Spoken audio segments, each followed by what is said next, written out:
What is up, ladies and gentlemen? Welcome to the Daily HiFi podcast. It is 4 p.m. Pacific Standard Time. My name is Chana. With me, as always, we've got Mike and Joe, and today we've got Erin from Erin's Audio Corner.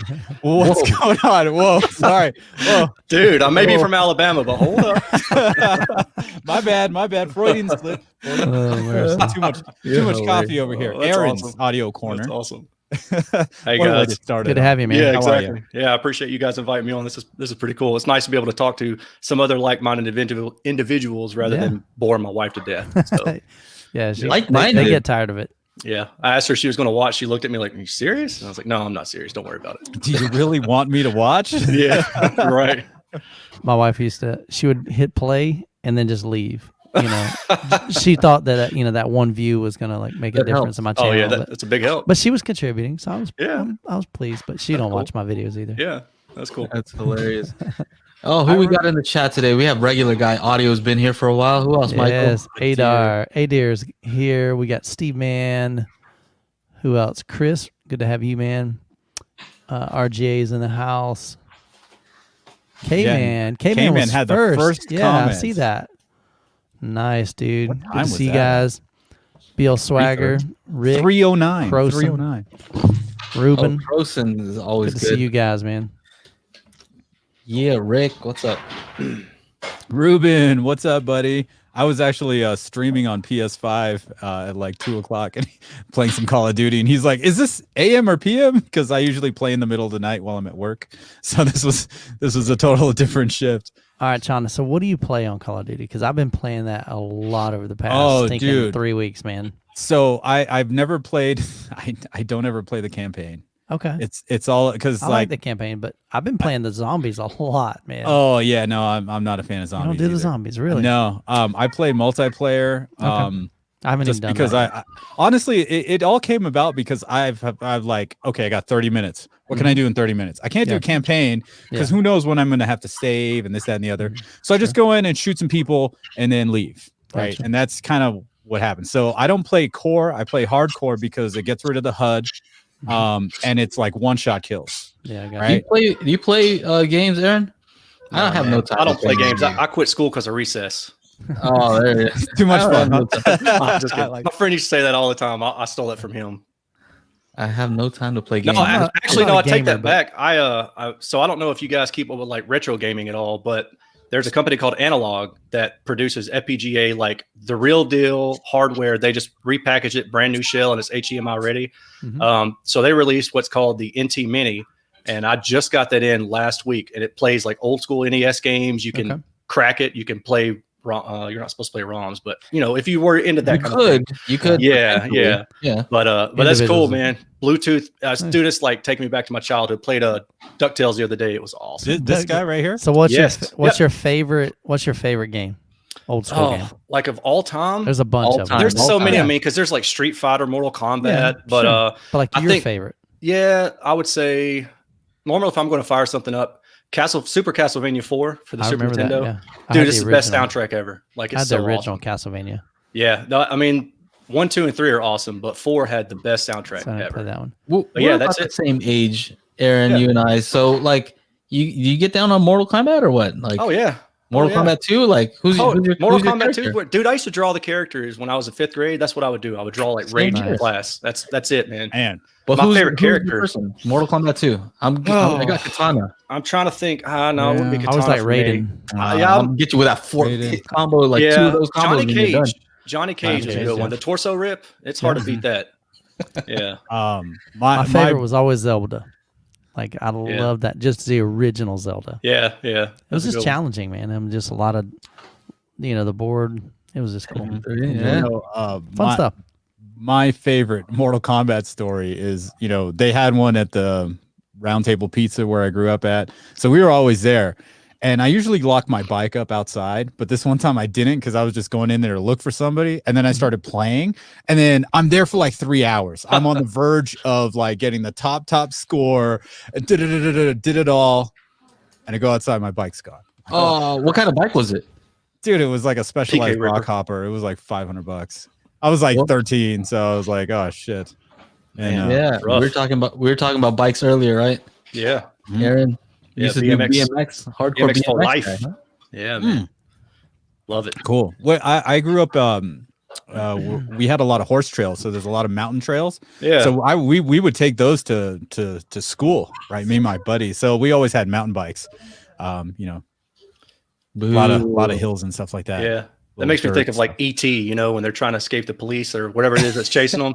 They're just bombing the hills and people's backyards. Yeah, that kind of stuff. Yeah. Yeah.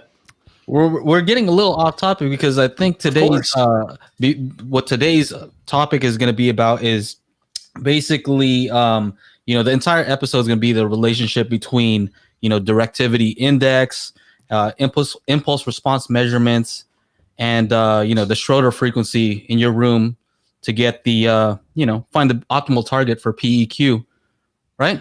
Isn't that what we're talking about, Erin? What the hell is going on? I have no idea what you just talk about said. whatever you would like. That's right. So Erin gets all detailed, man. We were just saying, like, I don't know what half the stuff he said is. I'm just like, Okay. he totally knows exactly what I'm saying. Yeah, I'm scared This of is what all we of were it. talking about, right? I talked to him, like I hit him up first thing in the morning, like, hey, what do you think about this idea? That's true. And random times, right? He's like, I know this is going to sound crazy. And then he talked for like 30 minutes. And I'm like, yeah, you're right. That sounded crazy. But he's like, you know what? I don't know how interested these folks are going to be if we talk about what we normally talk about Yeah, that's right. in the Facebook chat. So I think it'd be funny to kind of mention some of the stuff that we've been talking about. Yeah, So you how said about- impulse so how about- response. I checked out. I was So like, how I don't about wanna do this? that. So Erin, a lot of our audience may not know you. So tell us a Right. little bit about They, you, they probably don't. and about your channel. So my channel is relatively new. I started actually I've had my channel since 2000 and I don't know, maybe 10 or something, maybe even longer than that. But I started out as just I'm going to record something in my car stereo and share it with friends on the forums. And from there, I didn't do anything with it as far as reviews and everything like that goes. But then I started getting into measuring around 2010 or so, measuring raw transducers like the drive units. For example, let's see here. I got this one, just a raw transducer that goes into a speaker, right? Try to figure out the science of how it works and what makes them good and what makes them bad. Cool. Did that for a long time and then started testing on my own website because I was testing for forums initially. And then kind of got tired of doing that. Yeah, look at my, So my that- purple hair. That's awesome. Dude. That's the perfect car audio system. You guys don't even know. That's The hair trick.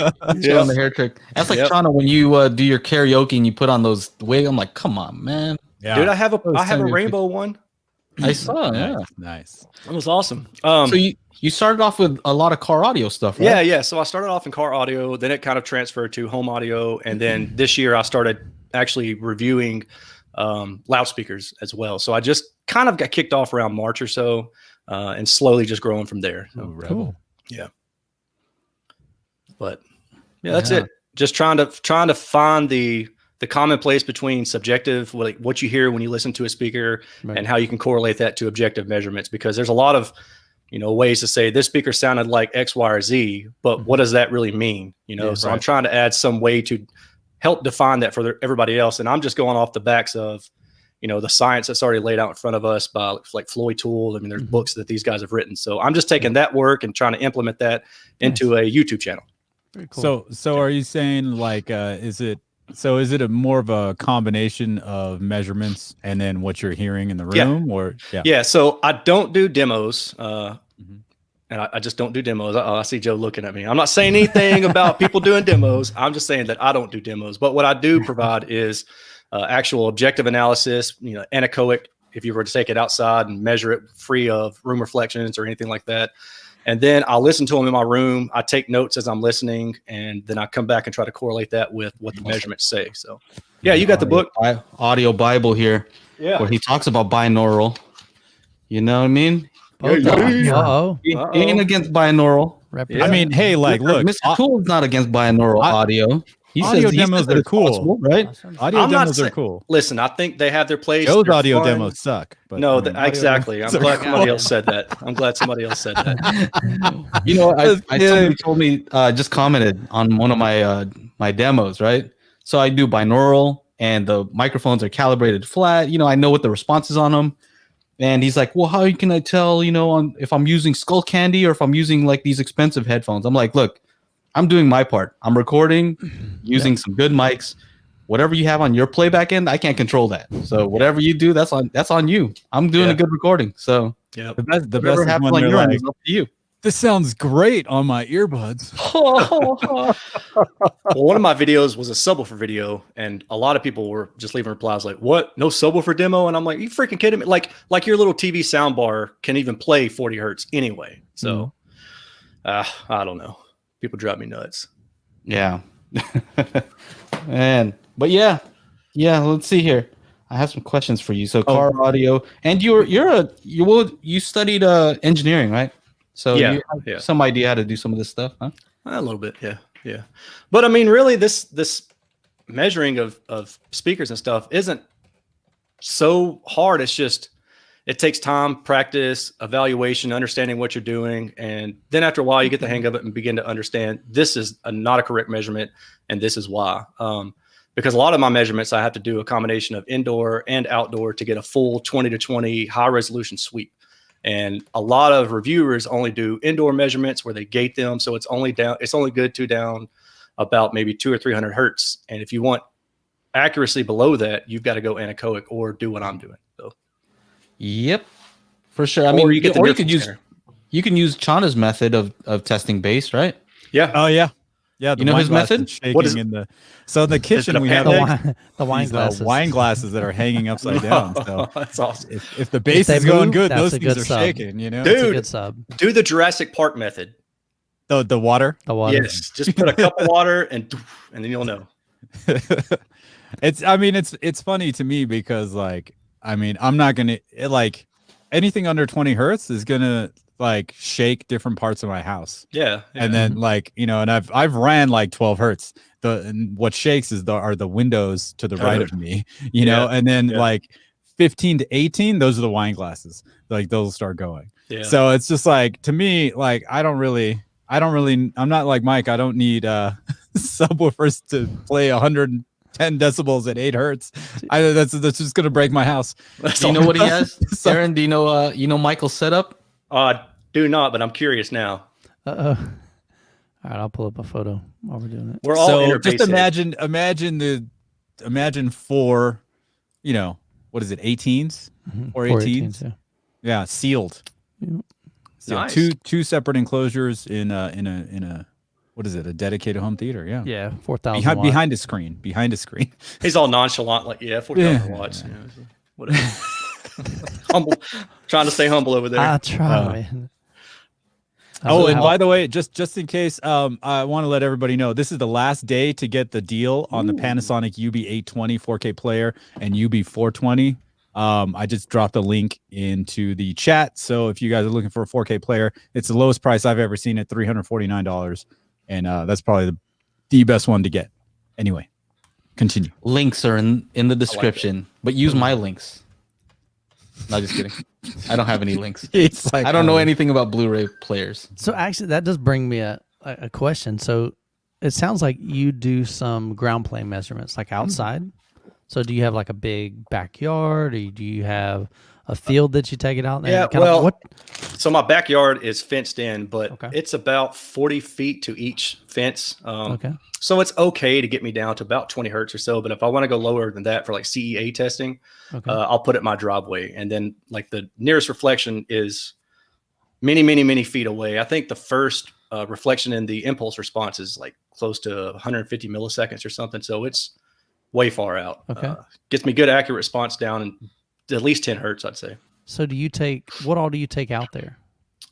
For the Groundplay measurements? Mm-hmm. Okay. So, I use Klippel hardware and software. I don't know if you guys are familiar with that. Heard of it, but they're out of Germany, and they are basically the #1 brand in R&D hardware and software. If you want to, if you're engineering something, you go with that. So I'm very fortunate to have the ability to use that equipment. So I've got a big rolling cart, and I have the Klippel on it, the amp on it if I need the amp. Otherwise, it's a powered subwoofer. Nice. A whole bunch of XLR cables, any signal cables I need.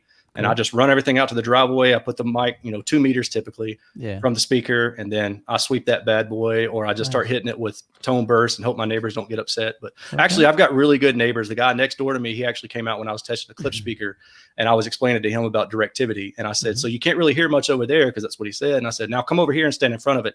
He was like 100 feet away. And he's like, oh, wow, it's a big difference. So I said, yeah, that's what directivity is, So Extreme version. That's kind of cool. Yeah. When you outdoors, you can really see what's going on. Yeah, exactly. Let them loose, right? Yeah. See, I'd have to take mine like in a strawberry field or something. Yeah. I don't have a big backyard to be able to do that, and Right. And the last thing I want to do is carry a 220-pound subwoofer Oh man, no. out into a strawberry field. No, I wouldn't want to do that. Yeah, I actually had to buy a dolly. So luckily, I had enough contributions. So shout out to everybody who was willing to donate some money. I actually had to go and buy a dolly from Harbor Freight just so I could carry out the Monolith 15, because I could barely carry the 12, and I nearly killed myself. But the 15, there was like no way. So Michael's reviewed the dual 15s. Yeah, I had the dual. That thing looks sick. Dude, it knocked up one of my speakers off my wall. No lie. My surround. Now, partly that was my fault, because I just had it you in there didn't with put it anchored in there properly. I had an anchor in there. It was a drywall anchor. Blue tack. I mounted it 14 years ago, and my thought was, okay, the speaker only weighs, let's just say, 20 pounds.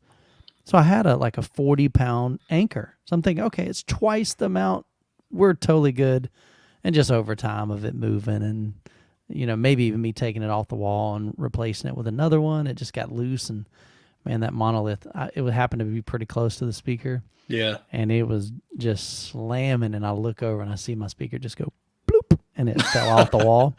Fortunately, I had a pair of speakers that were underneath the speaker. Yeah.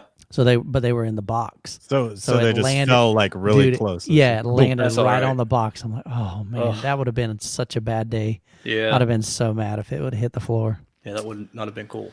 Yeah, so it would have trashed it. But yeah, that thing, lots of output on that. Yeah, I'm almost glad I didn't ask them to send me that. They were nice enough. Hobie, I guess, is that how pronounce his name? Hobie's a great dude. I was posting on ASR. People were saying, what other subwoofers can you test? And I was saying, well, I've reached out to blah, blah, blah. And then I had reached out to Monoprice, and I guess he saw that. So he reached back out to me like a week later and said, hey, what do you need? I'll send it to you, and you just send it back when you're done. So I said, well, send me whatever you're willing to send. So they sent me like 4 subs, and I tested them all and then sent them back to them. So what are your thoughts on those? I think they're high value. Yeah. They're great subwoofers. Now, I mean, I haven't tested enough other ones objectively to really make a direct comparison. I just recently wrapped up testing the SVS, the PB1200 Pro, and they're 2000. Yeah. 2000 Pro. 2000. Yeah. And they're kind of neck and neck, although according to my data, the Monolith wins out by a couple dB at certain frequencies. But they're basically the same price. You catch one on sale, one not. So I haven't tried the Bluetooth app on the SVS yet. I think that's going to be the real tiebreaker for some people, and then other people don't need it, so they may prefer to save $100. I thought it was great. I never used it. Yeah, I set it up a little bit, and then it was like set it, forget it kind of thing. Yeah, but they did a great job in implementing that. I mean, the app is really, really cool. And if you don't have like a mini DSP, you can do a couple of, I think there's 3 PEQ settings on there, so you can kind of adjust some dips and stuff. Yeah. Or some peaks and kind of flatten those out. But but yeah, I think you're right on it. I think Monoprice is they've learned to kind of fit that value proposition. Right. But they're definitely getting more expensive now. They're starting to make a name for themselves, and so it's not super, super cheap. What's funny is like companies who do have products that measure well, they're more than like, here, check them out. Check it out. Yeah. I know how they measure. Right. We measure our stuff. Like, go for it. All you're going to do is promote like what we already know, which is they measure awesome. Exactly. And they are awesome. That's been my experience. Kef was willing to send something out to me. Revel was willing to send something out to me. I've got a pair of Dutch & Dutch 8Cs, which, oh my God, if you guys have seen or heard those, I mean, that's like next level stuff, dude. They're like 12,000 euro a pair. One of the reps who lives in Florida was kind of passing through my area, so he just literally drove 2 hours out of his way, stopped by my house, and set them up for me. Nice. I haven't gotten a chance to measure them yet because they have a vent on the side of them that is made to cancel out the rearward sound. So basically, they're forward firing 100% from 100 hertz and up. What's the name of the It's company? Dutch, and the speaker is 8C. Well, we're talking about DSP corrected also, right? Well, that's without DSP. It does have the ability to use DSP in it, but that is actually without DSP. Yeah. So you're amazed without the DSP, just what they're doing. Dude. So they got two 8-inch subwoofers on the back, and they prefer you to put them closer to a wall so you can get that loading for the subwoofers on the rear wall, and you can get away with doing that because, like I said, 100 hertz and up is forward firing, so it doesn't get interference from the rear walls. Wow. And they were like plus 10 or 15 dB at 20 hertz in my room. So tell me about this vent again. So that vent is basically like kind of, I guess the best way I can explain it is maybe like an anti-phase kind of thing. So typically when you have a speaker, the sound wraps around the speaker up until a certain wavelength relative to the diameter of the drive unit itself. Okay. And so like at low frequencies, the sound is going to be omnidirectional, which means that all the sound is completely 360 degrees around the speaker. Right. But in this case, that speaker is essentially canceling out anything that's going rearward from 100 hertz and up.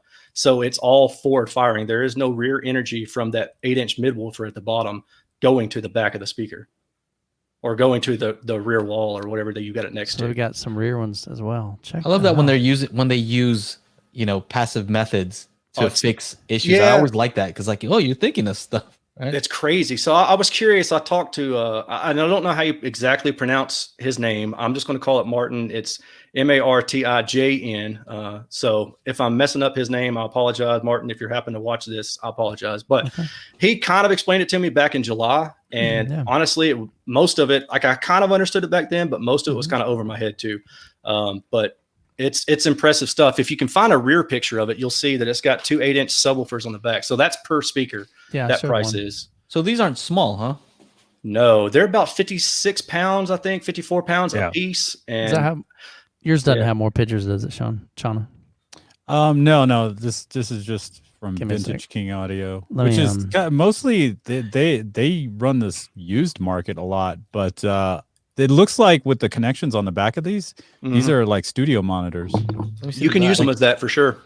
Yeah, they've got XLR analog, and then they've got AES digital going into it as well. And you can control them from an app. You just go to landspeaker.com, super easy. And they integrate with, they integrate with REW. And so you can actually build correction filters and load it into the speaker directly. I'm not kidding. It was like 3 or 4 minute process from taking a couple of measurements to building the filters in REW and loading into the speaker, and it was done, ready to go.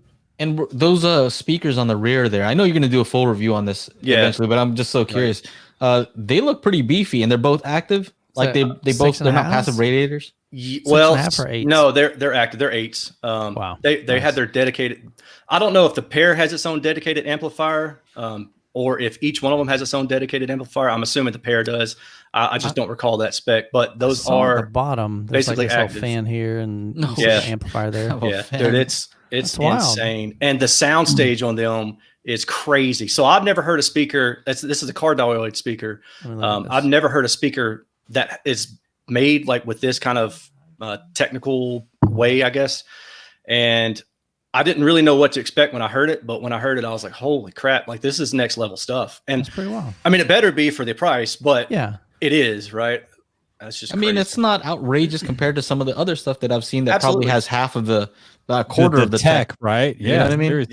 Yeah. Oh, I mean, hey, you know what? This is not bad.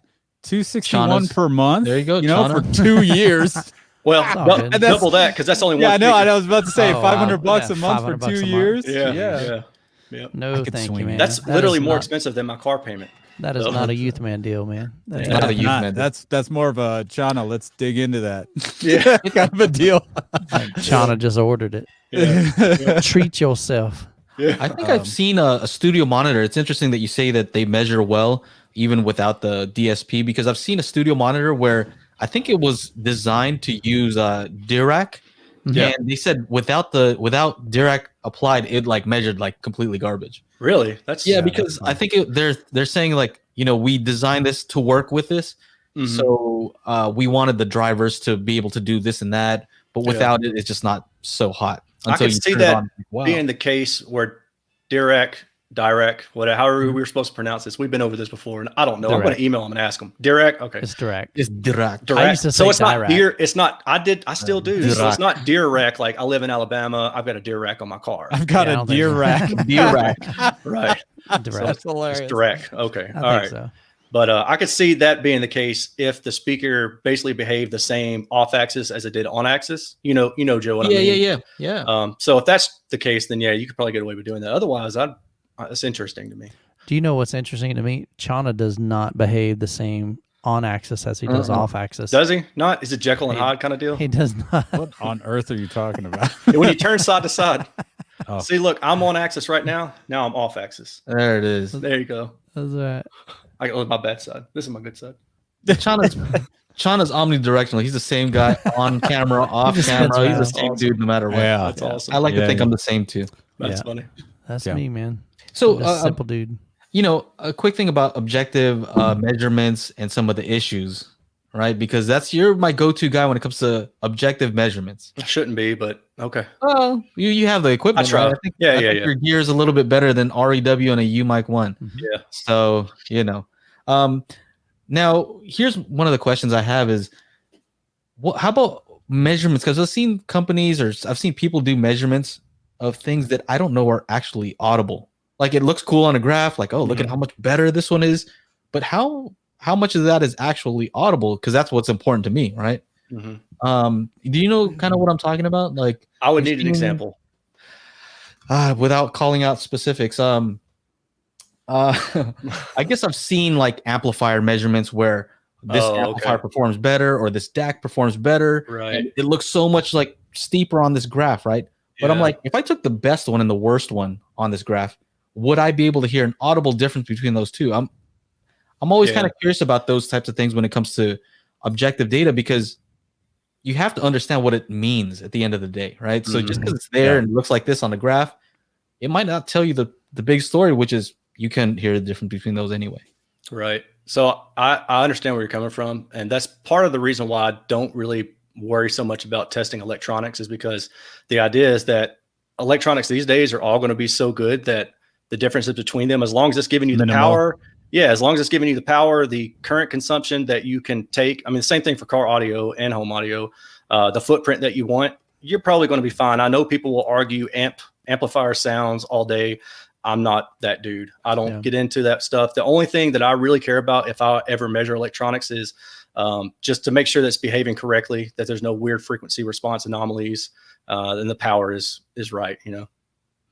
But speakers are a totally different animal. Speakers behave so nonlinear. I mean, you give them like 1 watt and you could have tons of distortion at any frequency. So that's why I care about frequencies or speakers.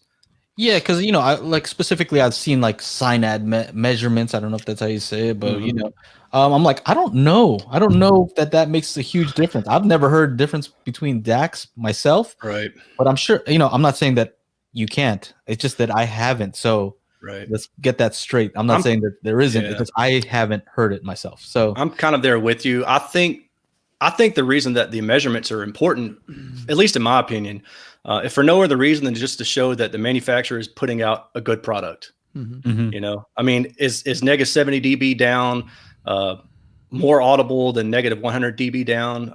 I don't know. Maybe depends on certain things. I don't know, but I think the one that has the better specs generally is probably going to be better made, hold up longer. You just assume that more care goes into that final product. Yeah, I guess for me, it's just like I want people to understand where their money should go, right? So I get it. They're looking at the whole spectrum. You know what? Focus on the speakers, because that's gonna the difference in the speakers is gonna be so huge compared to what we're talking about right now. I agree. Right? Yeah. I agree. Speaking of speakers, we got a nice little super chat over here from Thank Chris. Appreciate that, bro. Definitely trying to put it up there. Oh, there you go. Chris Wyndham. Thank you for the support. I always see you around here. Thank you. There very it is. much. So he's got a question. What's your favorite passive speaker? Mine? Oh, wow. I don't know. You're going to get different opinions. So I love That's why he asked for yours. I love the honesty. I don't know. Yeah, I mean, levels. it just depends. There's so many, and honestly, like I've heard a lot of different speakers over the years, but I've only been able to test so many recently. To date, passive speaker, the most recent, the Revel F226BE. That's a lock. I mean, that thing just sounded fantastic. It had about 90 dB sensitivity, so good dynamicism to it. Dynamic range, I don't understand that related to a speaker, but I hear people say stuff like that. I'm like, that's not dynamic range. But anyway, yeah, the good dispersion pattern. It integrates well with just about any room because it's designed to be that way. But then the DIY speakers that I've reviewed, there's a Philharmonic BMR from Dennis Murphy. There's a Sela, I don't know how you pronounce it, Pereza from Rick Craig. Both DIY designs, both fantastic speakers. So there's a lot of different stuff out there. I think it's important that when you find something that you're interested in, that you try to find a way to audition it or make sure that there's a return policy. Like Crutchfield, has that 60-day return. I think it's 60 days or 30 days maybe, and you basically pay like $10 return shipping or something like that. And so as long as you find something along those lines, I'd say it's worth a shot. Just try whatever you think you are into. I even tell people, like, all right, so even if you can't buy something new, at least, look maybe in your local area for different brands. Maybe you always thought about, well, man, how do Martin Logan sound? Well, if somebody's selling some, go demo them. Yeah. Go check them out. That's the a used good point. market. And, it'd be something local, something that you can go check out, hear with your own ears to just get a feel for how does that brand kind of sound.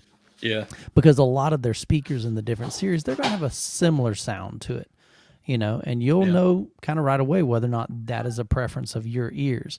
I was just literally just today, I got a comment and somebody said that I was like a Klipsch fanboy. And I'm like, I don't see that. Have I owned a lot of Klipsch? Yes. Do I like the Klipsch sound? Sure.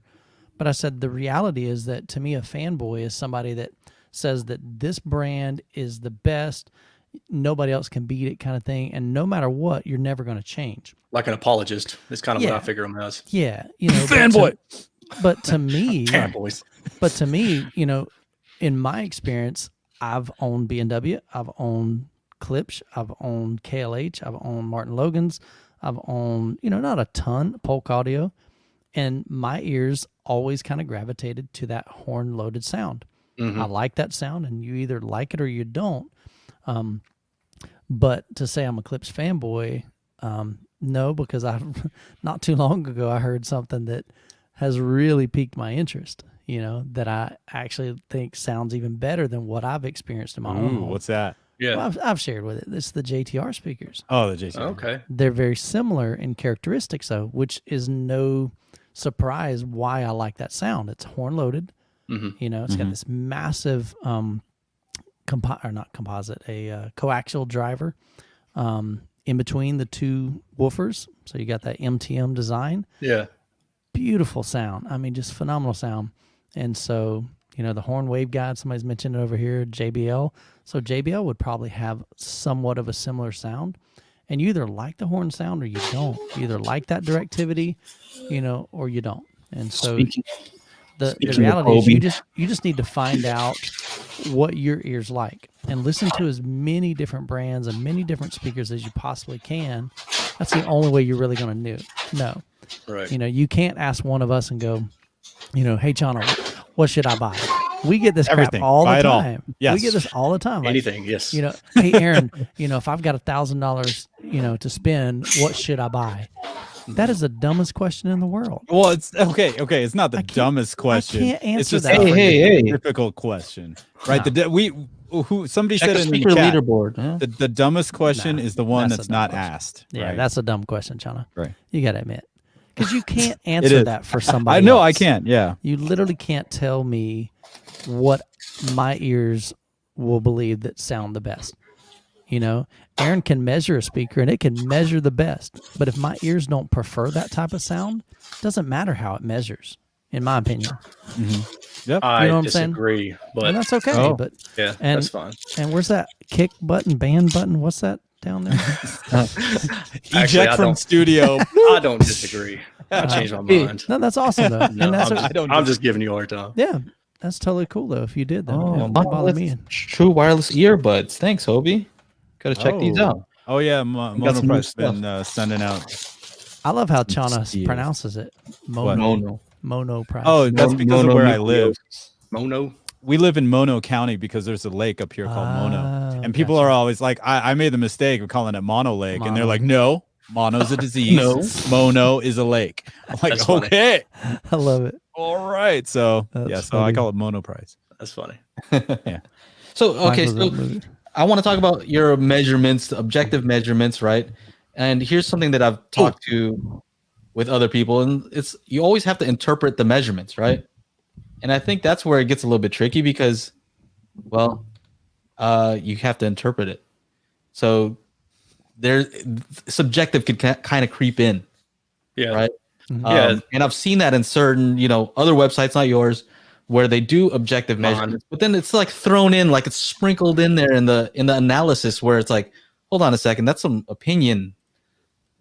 Like, the way that you say it also can influence somebody, right? Yeah. I see what you're saying. Yeah. So instead of saying like these go down to 60 hertz, like if you say, well, these are pretty terrible, they only go down to 60 hertz. Well, you threw something in there. You know what I Yeah. mean? And I think that's kind of the danger is you have to separate out subjective and objective. And I think you kind of do a good job of that on your reviews. You say, you say what's what. Yeah, I try to make that very distinct. Like here is the subjective section, here is the objective section, and here's where I'm trying to tie the two together, And then if you see something in my data, if you understand the data better than I do, or if you're an engineer and you made the speaker and you say, no, you're incorrect, then we've got the data to look at and we can figure it out. That's the idea. I was about to go and watch your recent review of those Klipsch heresies where you you like Klipsch? Don't. Huh? If you like clips, don't. No, it's not even that. It's not even that. It's just so much crap. Like so many people are upset because I basically said I literally said they're not my personal style and this is what I'm hearing. And that's awesome. Everybody's like, well, you got to use them with tubes. And I'm like, dude, no, you don't, because Klipsch, if you had to, that's Klipsch's fault for not marketing it that way. They should drop it down to $2,000 and or send you a tube amp with it if you have to. Like, don't be dumb. Like, it's just frustrating. I love it. I love it. Well, and then there you have like the, Michael style fanboys that are just like, and they're that's like, ridiculous. hey, no, People awesome. take it serious, seriously, Like it's like I personally, came in and told their kid or told them that their baby was ugly, which most babies are ugly. So, I mean, technically speaking, I agree that. You're correct. I agree that. You always think your baby's cute, and then you look at a picture later on, you're like, my kid looked like an alien. Yeah, that's an alien baby. I've always said that. That's right. So there was a part where you talk about you do your subjective listening first, and then I do also, because if I see that graph, it's gonna skew. Oh yeah, absolutely. It'll stay in my mind. Yeah. So always same does. here. I can't help it. But you kind of go in and you're like, I think there's a 1 kilohertz thing going on here, and I was about to go back and like look at the graph afterwards and see if you're correct in your analysis. Yeah, it's like a hearing test, Go for it. Do they line up pretty well? Did you? Most of the time, yeah.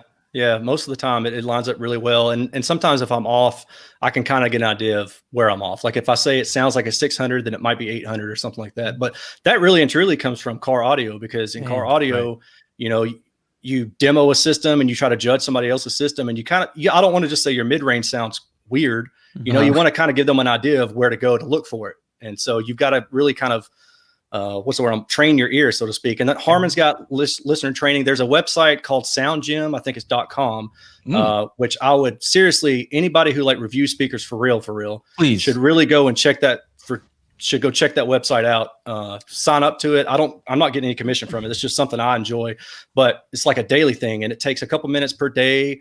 And you can go in, they'll play you some music, and they'll say, these are the two choices. Which one is negative 10B down or 10 dB down? Which one is distorted? And then you click A, B, and it says, okay, you got that one right. And you just walk through until you get better and better. Interesting. Man, it's really good. SoundGym. It's really good. I did that. It only took 12 years of producing music to get there. Right. To where I'm like, oh, hey. Another cool thing is and you can Google this. There's charts like frequency range and instruments. So if you're like 600 to 800, like, okay, we'll see the bass in this, sounds kind of weird in the upper range, and I always notice I'll listen to whatever speakers and I'll play the Lungs album from Florence and the Machine, or one of the last two Kings of Leon albums, because they were actually mixed bright. Okay. So like between 2 and 6,000, there's this like if the speaker has a boost, I'll know right away. I'm like, oh shit, I got to turn the treble down, right? and that's just something that's always there with me. Like I always do that. And I don't even take measurements. Right. Well, but you probably don't have to. Not at this point. Where Yeah, like, you got the experience. Right. Yeah, I tell people, I've said this before, whenever I'm mixing a song of mine or somebody else's, like I'll pour over a 2 dB up or down on the vocal. Like, oh, it's a little too soft here. Let's raise it up 2 dB. Listen to the whole track. Okay, now it's too loud during the chorus. We need to bring it down, or like stuff like that. I'd always tell Joe, I'm like, when we're at these audio trade shows and shit, I'd be like, dude, I don't think these assholes know what they're hearing. I'd be like these sound like ass. Like, what are they going on about? Then, they have somebody there selling the speaker, to an extent. Oh, in this track, you need to listen to like the A, B, C, D, and I remember somebody trying to tell me about that with the Emotivas. And I was just like, dude, let me stop. Let me listen to it. And like in 30 seconds, I'm like, hey, can you send some of these over for me to review? Because they sound good here. Like, they might even sound even better in my room kind of thing. But it's funny. Like the question I was going to ask is, you do the, you listen to it and then, you check out the measurements and like how many different ways can you describe the same thing? Because I see a lot of like speaker reviewers. Oh, the bass is muddy in parts, but sometimes it's tight, punchy, clean, and it goes down real low and it's smooth and buttery. Like, what the fuck, man? We're gonna run out of adjectives soon. I'm the same way. I don't understand. I'm just like, I don't even know what they mean. So that's why I try to be specific. Like if I hear something, I say, I think it's in the 100 to 150 hertz region, or it's, between 1 to 2K, or it's this and that. And the impression I'm getting is, it's forward, or it's, dull or something like that. But I try to attribute an actual range of frequencies to it rather than just saying mid range. And then you going, okay, so that's between 200 and 2K, or something like that. I was gonna tease you on your last video, like, oh, you said it was 2K, it was 2.5. Don't trust this guy. Yeah, exactly. Never trust what he says. Don't trust him at all. Right. And I know you're kidding, but actually that's why another reason why I like providing data is because somebody who knows can go in and say, oh, okay, I see what he was saying. Or I can look back at it later and it's like, oh yeah, this is probably what I was hearing. And then I can go listen again with that in mind and try to figure it out. And that helps me get better at this as I go. All right, so you got to use this one in your next review. Somebody Bassgasmic. It's this one. The bass was Bassgasmic. Okay, got to use that one. Yeah. So on the car audio forum on DIY MA, I don't know if you guys are familiar with DIY mobile audio. Back in the day, man, it was awesome. Not so much anymore. Forums are just falling off. That's why we do this YouTube thing, right? Yeah. There was a dude who came in there. He's like, I got $3,000 to spend and I want bass, blah, blah, blah. And he described it as, quote, violent bass air. And so like for years, this VBA term stuck. Everybody knew what VBA meant on the forum. I like it. Yeah. Some of my DIY guys might. Is that what happens in the purple wig video? Yes, dude. So in the purple wig video, it was kind of a joke. I set up a leaf blower on top of a garbage can, on top of a cinder block, and rolled one window down. And I was like, check out my sound system. It sounds great and it gets bass heavy. So I'd roll the window down and the hair would just blow all, because I don't have hair, right? So it would the purple hair would just blow all around. And a couple people, obviously it's a joke, but people were like, how'd you get it to do that? I'm like, here's a behind the scenes picture of the leaf blower next to the car. Nice. It was all staged. You gotta have some fun with it. Gotta have some fun. Yeah, exactly. Here's a question. Have you ever enjoyed some speakers that don't measure well? Not so far. Never. Really? It's always a direct correlation. When you say well, okay. How about this? How about not well? I'm just gonna say not perfect. Well, that's the thing. I don't know what perfect is. I'm not sure that anybody actually knows what perfect. I know where you're getting to, but that's I'm just actually saying, a great observation and/or answer. Outside of how about 20 hertz to 20 kilohertz? It some of it falls within plus or minus 6 dB instead of plus or minus 3 dB or 1. I would prefer plus or minus. So in general, I found plus or minus 2 dB is I'm tolerant of that. But when it starts getting outside of that, then it starts to become more of an issue. But it's not so much like, so let's say the tweeter level in general, rolls up in frequency. So it starts at like 0 dB at 2 kilohertz and is plus 3 dB at 20 kilohertz. So there's an upper boost to it. That won't bother me as much as something that's very peaky and all over the place. That stands out to me more. Right. So it kind of depends. That goes back to house curves. They always say if you're going to do a house curve, don't have any sudden changes to it. Make it kind of smooth, a nice transition. Right. Yeah, it's interesting. So what would you say is your hierarchy of sound? Like when you're looking for a speaker, right? What's the most important thing to you, like in order? So like top 3, like me, I would say for me it would be number 1 is lack of distortion. Like if the moment I hear some distortion, like whether it's resonance or I'm like, I'm out. Yeah. I'm out. I don't care. Like if the measure is flat, like I can't stand that noise. After that, probably frequency range. So like, even if it doesn't measure flat, but it can hit really low or it's extended high, like I can appreciate that. Mm-hmm. And then after that would be a smooth frequency response. That's kind of my order.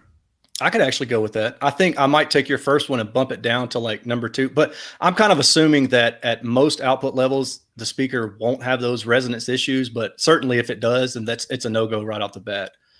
I think any of those 3 that you just mentioned, I could just flip-flop an order any day of the week. Those are all good ones for me. Okay. Well, I think for me, I guess it was important because I have measured some speakers. Like I have these Larson 4s that don't measure like very well. Mm-hmm. So I'm like, why do I like these?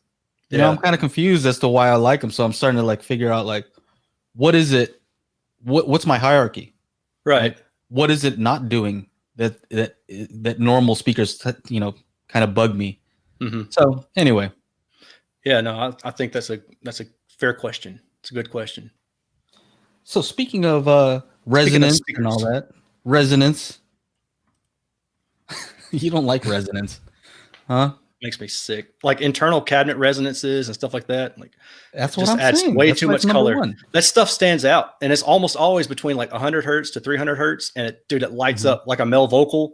Shauna probably knows exactly what I'm talking about. He just goes and just blows up, and you're like, and what the heck did this happen to his voice? I make a lot of like electronic music, and I actually stay away from male vocal because to separate that and the actual bass that's happening, especially in a big club situation when you're playing on a big like 30, 40, 50,000 watt system, having just the vocal lifted up off that area, because the bass already is the bass line is already having to dance around the kick drum. Yeah, and so just skip male vocal altogether. Like I'm just like I am out of it. Even I had I added vocals for this and wrote lyrics for this other producer I know down in LA.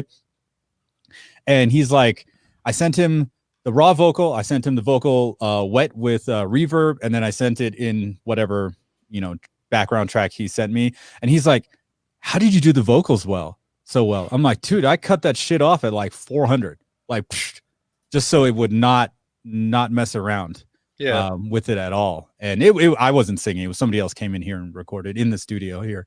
So it's one of those things like when you have something so like it just gets muddy down there. It can get real muddy real fast. So for me it's like that area and the 2000 area.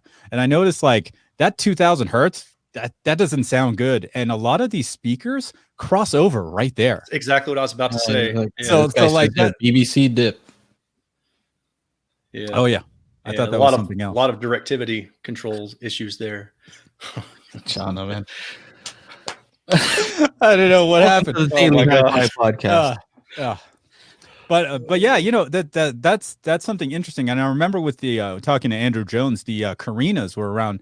He crossed those over at like 2400, and he was saying it was just more about the AMT design. Yeah. And normally he would cross it over around 2000. Yeah, exactly. Yeah, that makes sense. Yeah, AMTs are more problematic. They just don't take the power like a regular tweeter does in general. Thank you, Arya and Rob E, for the support always. Robbie, like Robbie. Yeah, Rob E. He says, will Erin build a DIY and measure it in the future? I think you captured that in your I actually just posted a video today about kind of about my channel. I finally got around to doing that. I've been meaning to, but I kind of addressed that. Basically, I suck at craftsmanship. Anything that involves like good finishing, forget it. I don't have the patience. I'll get like 80% there, and I'm like, yes, this is awesome. And then I'm like, screw it, and just start drilling holes and hammering stuff together, and the glue runs everywhere. And then this is stupid. Right. I'm there with you, man. I don't build hardly anything. I just don't have the patience anymore. Even my car stereo in my old car, I had it for 13 years, 250,000 miles on it. I was always messing with that thing, man. It cut holes in the kick panels, had 10-inch mid bass in the floor, 15-inch subs in the back. I mean, the thing was stupid. I had a BMS coaxial pro drivers up front, the pillars.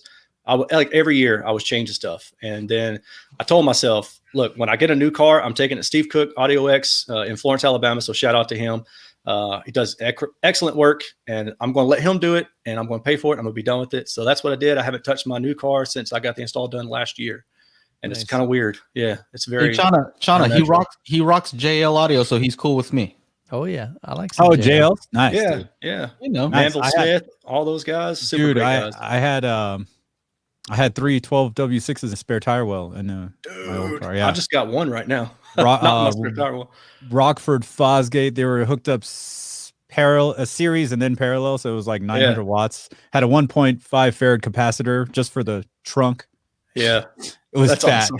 it was fat, and then it was like a 2-door Acura Integra or whatever. So I just disconnected the rear speakers because nobody's gonna hear it. Yeah, no. So just that's what we do in car audio most of the time now. Anyway, at least the sound quality side, they just a lot of people falling back into using rear speakers, but running like a differential rear feel. Where it's like out of phase, left and right behind you. So it's supposed to add like a concert effect, like an echoey type sound. Almost kind of like a DSP, huh? Yeah, yeah. And a lot of people, that's what they'll do. They use a DSP. So they'll take the left incoming signal and they'll subtract the right signal for the left channel. And then for the right channel, they'll take the right signal and minus the left signal. And so a lot of DSPs have that ability. The mini DSP has that as well. Here's a good question, actually, from BL Swagger. Can imaging be measured objectively? And I think this is good because it ties into your review of the Klipsch heresies. I think so. I think there are a few different things that go into that. Although I'm not the expert here, I'll point back to.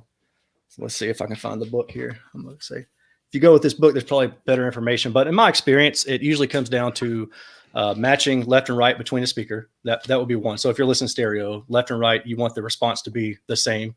Because if they're not, obviously there's going to be differences that arrive to your ear. Kind of one side is a little bit more out of phase, a certain frequency, et cetera. But the other thing too is the dispersion pattern of the speaker itself, and then how it interacts with the room. So you want a speaker that behaves well off axis. So as the sound is spread throughout the room, everything that's reflected off the walls and comes back toward you is essentially the same as what you hear directly from the speaker on axis. Otherwise, you get weird crap going on, basically. So what was interesting to me is how you were saying the frequency response on the heresies was kind of, it's all over the place. Yeah, it's kind of wild. There's right? resonances and pattern matching issues. Yeah, but what really was interesting is how you said, it could give you a perceived layer effect. Yeah, which to somebody who's not doing measurements, you might be like, oh wow, this is doing some stuff that my other speakers don't do. Right, but that's just different. It doesn't mean better. It just means different. Yeah, exactly. And so that might sound good on one particular track. Yep. Or a few different tracks. Yep. But it might not be good for everything. And I thought that was interesting because you wouldn't know that unless you measure. Yeah, that's true. Yeah, I mean, you can hear it and you may think it sounds kind of weird, but unless you measure, you don't 100% know, like you're saying. So, and you don't even have to measure like I do. You can just grab an RTA mic and just do this crap in your face. Just kind of get an idea. Michael, you said you owned the heresies before, like some old school ones. The Heresy 3s, yeah. How was the bass on those? Sucked. Okay. Yeah, they're terrible. See, we can be friends. They've never had bass. Well, so okay. Yeah, they're. I'm not naming names, right? Pretty bad. I'm not naming names. All right. So the 4 is a ported design. I don't know if you already know that or not, Michael, but the 4 has a rear port. Oh, you're not. Okay. I'm gonna stop there. All right. It's got a rear port and. The idea is that it's supposed to get a little bit lower. Now, how low, I don't know, but there is one particular reviewer who said he's literally said you don't need a subwoofer with them. And so when I listened to him, I was like, what? And then when I measured them, I was like, what? Like, dude, they're 10 dB down at 47 hertz. 10 dB. Yeah. 10. at basically 50 hertz, and you're telling me you don't need a subwoofer where subwoofers play basically 60, 50 hertz and below. Sure. So What do you measure the excursion at on those? Well, that woofer, I took the raw woofer out. So keep in mind, this is a high efficiency woofer with 94 dB rated sensitivity. So you don't expect it to have a whole lot of linear throw. They don't move at all, hardly. Yeah, but the linear throw per the IEC standard that is measured via my clippable machine was 2 millimeter one way. 2 millimeter. Yeah, that's a 12-inch. That's a 12-inch high sensitivity mid woofer. So I get it, but I agree it's super low because you've got companies like BNC, BMS, one I named earlier, 18 Sound. I mean, all sorts of other ones that have longer excursion, high sensitivity woofers. So I mean, BNC has an 8-inch that has like plus or minus 6 millimeter one way, or plus or minus 6 two way, I guess. Yeah, I guess it also bugs me because on your most recent video, you talked about you started your channel because you didn't like some of the stuff you started to see on YouTube with reviewers kind of just pushing stuff. Yeah. Anything. Everything's great. Yeah. You know what I mean? Like, you know what? Everything's not great, first of all. Well, so somebody mentioned this, and Joe, I think you said this one time that, you don't necessarily, and I may be mincing words here, so back me up if I'm wrong here, but you don't necessarily spend a lot of time on a speaker that you don't like because, it's almost in a way, it's a waste of time. So, and I totally get that, but my point of view is that I'm a hobbyist. This isn't really my living. So what else am I going to do? I ain't got nothing but time. So I might as well play around with this stuff. Right. Yeah. So I want people to understand this is what you're getting when you buy it, and so I don't mind doing a negative review every now and again, but I don't want that to be everything. I don't want to spend my time. So I'm thinking like the next clip speaker I test, if I run into the same issue, I may just throw the data out there and say, here's the data. I'm not making a video about it. Yeah. That's so my stance is just basically, let's say if a product is, on a grading scale, A, B, C, D, or F, right? If it's lower than a C, I don't want to even waste my time. Yeah. I'm just going to send it back to the company and say, hey, you know what? I don't like these. If you got something better or can fix these in the next iteration, work on it because I don't want to spend the time that I spend to make a video saying that this thing sucks. That's a lose all around, right? And I mean, I think going to what Erin's talking about is you can actually help the product get better, right? You can. I know this has nothing to do with speakers, but I was on the phone with Vizio and I was like, look, you guys got a great thing going on here. You got an OLED TV under $1,000. That's nuts. Here's what you need to do to have the best selling OLED in the United States. You need to do these 3 things in the next 2 years. Right. And I just laid it out for them and they're like, well, thank you. And hopefully they implement those situations. Yeah. And if they do, then it's just making a better product for the end consumer. It benefits everybody. Yeah, exactly. Right. It might not be the greatest right now, but it could be. And if we here on YouTube can help with that situation, I think that's fantastic.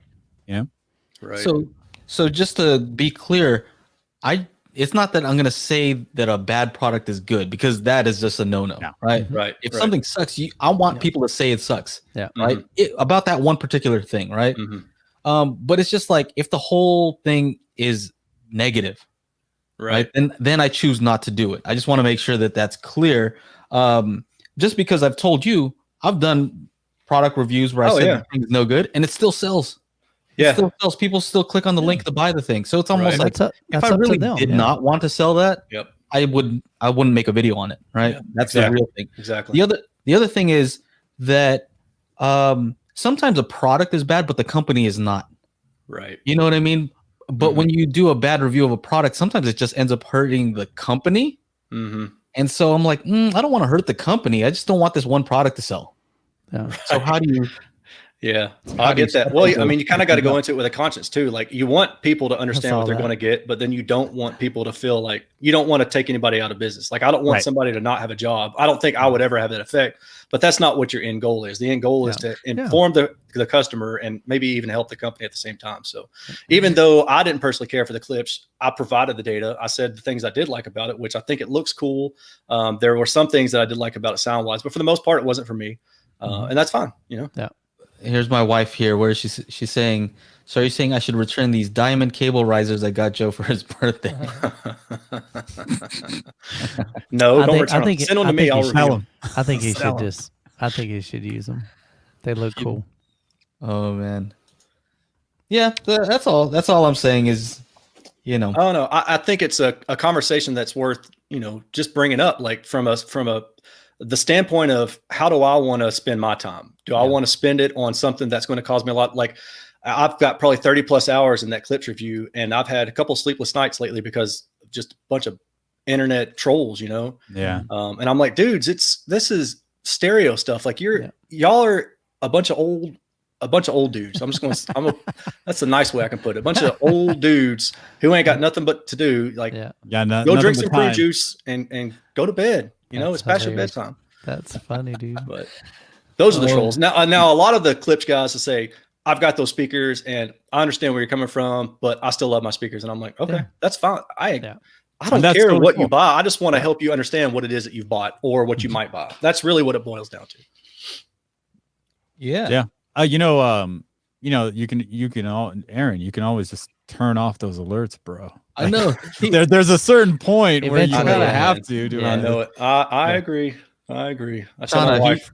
He messaged me one day. He messages me. He's like, "Hey, so what do you do about these, like, the trolly people, right? They just they don't have anything to add." I talked to him. He's like, what do you do? Like, I do.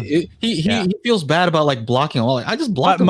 Mike tries to They're like out of there. reason with him, which is I'll fun. talk And to some of the screenshots are hilarious. I'm like, they're I out. enjoy. I have Joe's fun always with them though. Joe is always like, I'm look, sarcastic. you curate your audience. Like Yeah. it's your, know, and other people like Roberto Blake and like all those like YouTube guru people are like, this is your channel. So you have the say on what happens on it. Yeah. So You create the environment. I mean, That's true. exactly. And I mean, there's that, 2017, I started my channel in 2016. In 2017, I made a video telling people not to buy a range of Samsung TVs. And dude, like I got called every expletive, racial, everything. Wow. Due to that video. And that video was number one killing for it. like 10 months. If you typed in Samsung QLED, and I bet you anything, it's still in the top 10, right? That's And awesome. it was so bad that I had to turn off my alerts. And then my viewers were backing me up, and they're just people just having arguments. Yeah. Wow. Like, you click it, it says like 100 replies. Yeah. You click on that and it's them back and forth. I'm like, oh crap. Every time you see a message, you just see dollar signs, right, Chana?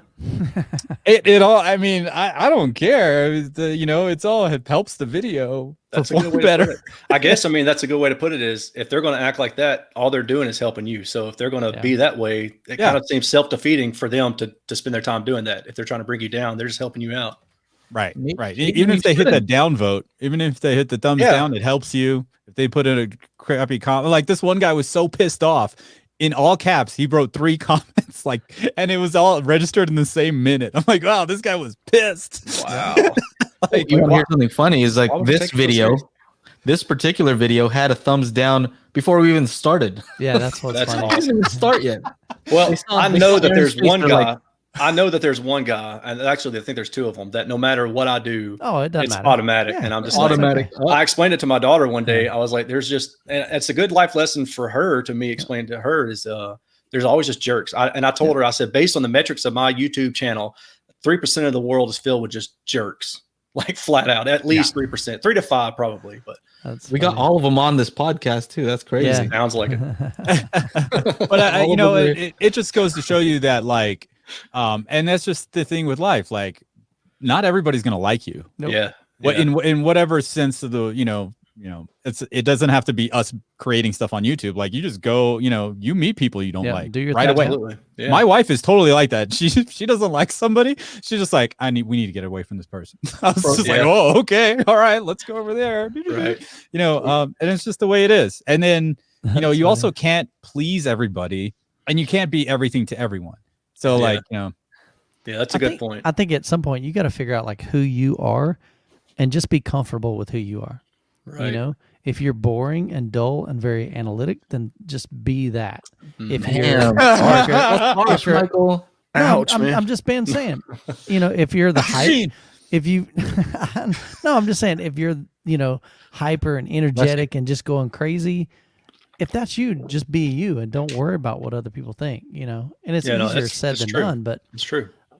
I guess my thought is the true people that are just being jerks or really, really mean, I could care less. Number one, I've never met you. Number two, I will never meet you. And you're sitting behind a keyboard, probably living in your mom's basement. So I'm not really concerned of what you think about me. Right. You know, my self-esteem has nothing to do with you. So, well, I'm thinking like, and not just my channel, but anybody's channel in general. I'll pull up something like these. I don't know if you guys know what I'm talking about, but it's like East Idaho News, and they do the Secret Santa thing, and it's a great channel. It's just like it's uplifting, so I like to watch that kind of stuff. Okay, cool. And people will thumb that stuff down. I'm like, what's wrong with these people? You know, so that's how you know it's just people are jerks. Yeah, and that's okay. Sometimes I get mad at myself for feeling the need to respond. Yeah. You know what I mean? Like thanks, man. Control that. Yeah. Thanks. I love your videos. Boom, all these positive, and then there's one guy like, you should stop doing this. You're an idiot. Yeah. And I'm like, I'll zone in on that one. Dude, like, all right. Let me see what's up here. I got one of those last week. You should stop making videos. Yeah. Like, I'm with BL Swagger, man. I enjoy making videos with him. I just screenshot them, you know, throw them in a folder. So I've got like 5 or 6 already kind of in the queue right now. When I get to 10, then I'll make a video on it. That's awesome. Have you guys ever seen Jay and Silent Bob Strike Back? Have you seen that movie? No. So they're made this movie. In the movie, they're making a movie. And then there's all these people, internet trolls, talking crap about them. So then they go, at the end of the movie, they're going to their houses. Are you movie fan 365? Yeah. Did you say we suck donkey? And then he's like, yes. And then just beat them up. And they have a whole folder. So they're just going to like all these houses. Man. That's great. Keeping their butts. Hilarious. Snoochies. Yes, exactly. Snoochies. Snoochie boochies. In your most recent video, Aaron, you said something about slime ball. You said it multiple times. Slime ball salesman.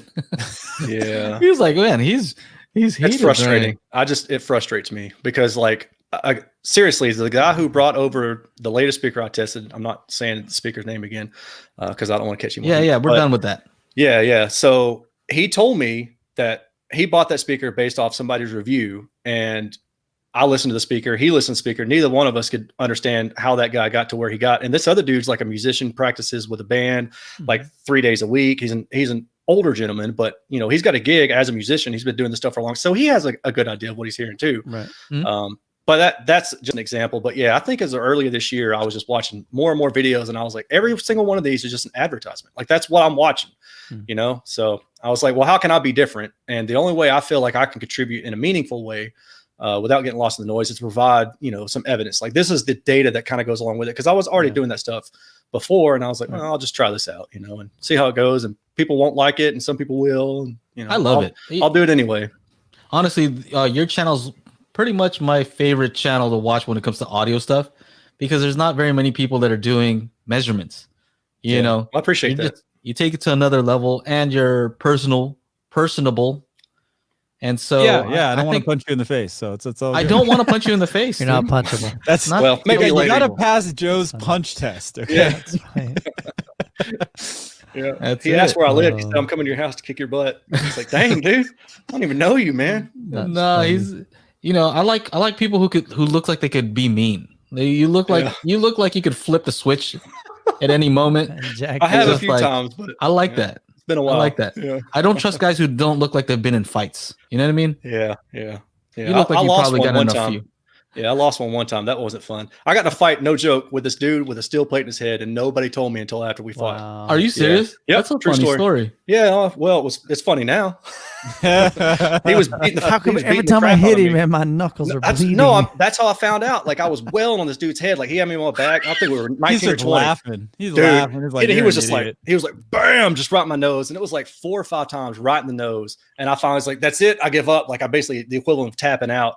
And we shook hands and went on our way. But then I found out later that the dude had a steel plate in his head, and that he had drugged somebody out through their car window and smashed their head on the side of their car window. And like the dude was like a rough and tumbler dude from a redneck county, and probably wouldn't have ever fought him if I'd have known those stories. But you live and you learn. Went to hit him in the chin. He drops down like 6 inches. So you hit him in the forehead. Dude, I got him one time in the face, And I was like, yes. And then the next thing I know, I'm on my back and I'm like wailing on his head, like just wailing, dude, like going off for like 20 seconds, you know, or what felt like 20. It was probably like 3. And it was not even moving. It was just like, not phasing him at all. I said, crap. I'm out on this one. This guy, that guy right there, I trust him. Yeah. He punched the guy with a metal plate in his head. Yeah. We're good. Yeah. I learned that lesson. So now every time it gets ready to go down, I'm like, hey, you got a metal plate in your head? Hold up. Hey, I'm a Chris. This is how I measure speakers. Oh, there you go. Just remember, dude, you don't have to do that. The specs should be on the website. Although measurements, some manufacturers lie. So, well, anything that you want to talk about? We've been asking you all kinds of stuff. Like, oh man, actually, I've been on your mind that you're like, you know what? I want to talk about this. No, honestly, I'm grateful for you guys inviting me on here. It's been a blast. I watch all of you guys, and I really appreciate what you all do. It's entertaining. Most of the time, I usually listen to my stereo in my car because I got a pretty rocking car stereo. But for the past, I don't know, maybe a year or so, I've been podcast and YouTube. So, depending on which one of you guys has a newer video or one of my other favorite channels, like Rick Beato. I don't know if you guys watch Rick Beato. But oh my gosh, the music guy, right? Yes. Yeah, I know who you're talking about. He'll break down songs and stuff, like why the Beatles blank was such a great song. Oh, it's incredible. That's probably my favorite YouTube channel. It's such an awesome guy. He's a producer, I guess, out of Atlanta. But anyway, so I pull up my YouTube guys and I'll put y'all on the car seat next to me and just listen to it on the way to work because it's like a 40-minute drive. So yeah, I appreciate you guys inviting me here. This is cool. Of course, thank you, man. Hey, do you have a UMic 2 by any chance? I know you have the UMic X. No, I don't have the 2. I've got the 1. So the 2 kind of struck me as odd because it's got a larger electet. So the microphone measurement portion of it is a little bit larger than the 1. I don't know the exact diameter. Maybe it's like a half inch. And so a microphone electet is the same thing as a speaker. At some certain size, it begins to beam or become more directional. So that means that if you've got it facing a speaker, but you've got one to the side, then anything off axis up to a certain frequency is going to start falling off. And in other words, the measurement won't be as accurate. You'll have to turn the mic toward that speaker. So I'm curious why they went with a larger electet. Maybe it was the housing they wanted to make larger because I know some people were complaining about the USB cable inside of it at one point for the UMic 1. Mine got messed up, but you know what? I think the main spec that I saw that changed was the signal to noise ratio, right? Something like that. Was it that? That might have been. No, that might have been. I can't remember. It seemed to me too like the SPL level went up, but I may be reaching there. Actually, let me see. Because this is pretty noisy. Have you ever tried to use a UMic 1 connected and actually try to use it? Like to talk do into what? it? Like one of these things? Like a podcaster? No. The noise floor is ridiculous on that thing. Yeah. No, I couldn't imagine it being great. So I think that's what I noticed when I looked at the 2. I'm like, oh, okay, that looks better. Dude, that UMic X though is pretty awesome. I don't know how many people are going to buy it. Like, I don't know if the DIY market is the market for that, but I can see it being very useful for the people who set up movie rooms or theaters and stuff like that. The UMic X is an arrayed mic, so it's 4 mics in a square. $50. Yeah, it's like, if you could pull up a picture of it, it might make it easier. But it takes a real-time average. So instead of you having to place a mic here, a mic here, a mic here, it just does it all in one shot. You what's the one that you reviewed, the DDRC? Because Crosan's asking about the DDRC. They said they were going to send me one. I'm still waiting on that and the UMic 2. Michael, have you received anything from? No, they sent me an email and they said, yeah, we'll be glad to send you out one for review. I know. What's up? I never heard from them. That's been about a month ago when they announced it. They got Erin his stuff already. How did that happen? They don't like me anymore. Maybe. I don't know, man. What's going on? I don't know. I don't know. But I need to get a hold of Tony. You got to hook me up with your Connect over there to make sure. Well, what's funny is like in 2010, I emailed them because they had that mini DSP and all the DIY home audio guys were using it. Yeah. And some of the car audio guys, I think, were wanting to use it or something. I said, well, I'll give it a shot. So I messaged them. They said, yeah, we'll send you one out. You could try it out. And it just blew up. And then from there, I mean, everything they make is great. Now, I mean, I know some people run into issues with certain things, but I think it's all great stuff for the price. No, the 88A, man, I still haven't gotten around to reviewing that thing. I'm a slacker, and I still need to review this UMic at some point. It's just I've been trying to take advantage of the good weather so I can get all these loudspeaker tests done. And when the winter comes, I probably won't be testing loudspeakers unless I can get a Klippel near field scanner, which I haven't hit the lottery yet, but I'm hoping. So Yeah. So Erin, in thinking of like future reviews, like what is a company that you would really like to be able to work with? So I've worked with JBL, Harman, their luxury line, the Revel stuff, Revel stuff. I always want to say Revel. Don't know why. Anyway, It sounds more fancy. Sounds fancier. I think it does. Hey, It's like I say Revel. mono price. Revel. Revel. Revel. It's better than There you Mona. go. Mona Price would be the sister company. That's right. No, the JBL stuff, their synthesis line. Oh, I'd yeah. really love to test out some of Oh that. yeah, They're expensive. yeah. Oh, I saw know one it. up there. I know it. I but see would love those to test things it. at Cedia. You know what? You should try and I mean, well, I was And gonna they say have go Dirac check too, out right? Cedia at some point, but I mean Yeah. that's I all think up in they're the using air. a full Dirac system, right? I don't A know lot of actually. times. I don't So know. is- In their processors, I'm not 100% sure. Yeah, I'm not. I think so. I don't keep up with process. So you guys are more of the electronics guys. I'm more just the loudspeaker Let me look here. component guy. So, but I'm not Yeah, sure. here we go. What They've about got the ambi mic? What about the ambi mic? I'm trying to remember. I don't really know a lot about the ambi mic. Now I have used Ambiosonics before in the car, and that's weird stuff. I wouldn't Might be recommend wrong. it. Would you guys like to give a call? Would you want to take some Yeah, call? take a call. Sure. Oh yeah, no. the SP Oh, no. 55 does you have really- Dirac. If you Okay. dislike Aaron's channel, make sure to give us a call here. Oh god, my mom's gonna call.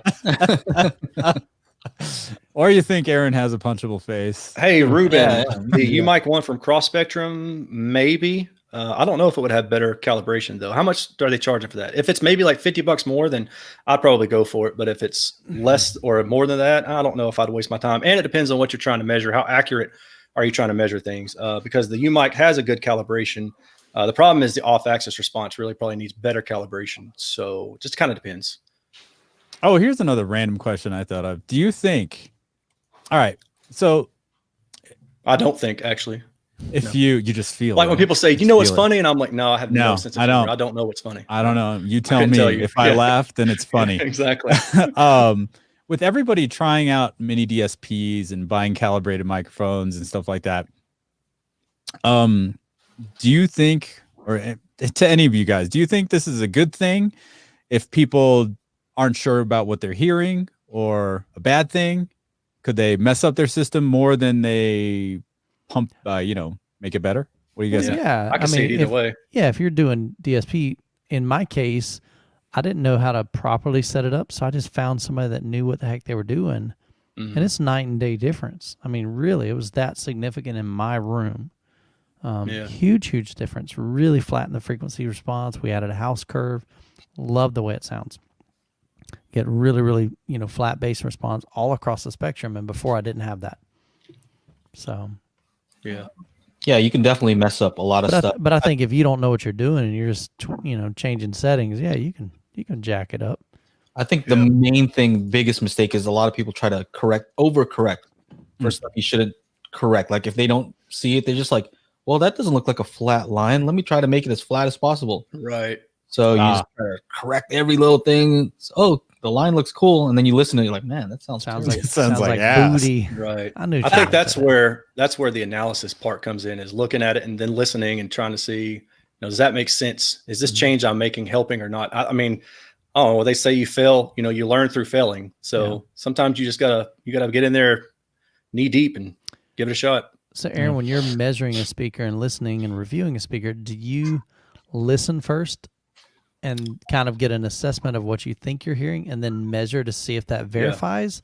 I always do that. Okay.